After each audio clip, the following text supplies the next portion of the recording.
Today's announcement is the result of commitment, a relentless commitment from leaders at every level who work tirelessly.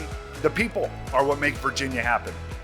ABB investments will assure that we can meet the growing demand of our customers, and we're stepping up to meet that challenge right here in Richmond, right here in Virginia, and right across the U.S.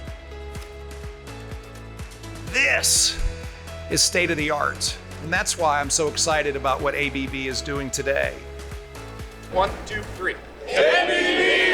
The Commonwealth is ensuring that companies have access to highly skilled workforce and project-ready sites that meet the high demands as we compete in a global economy.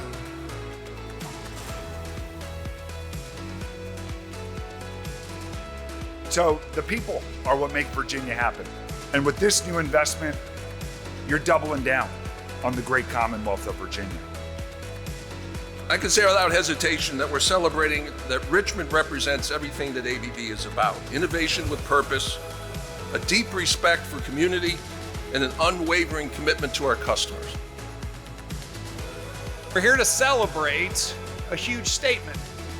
A statement by a business that has one of the top reputations internationally of any business, ABB. And that when we unleash opportunity and innovation, Virginia is impossible to compete with.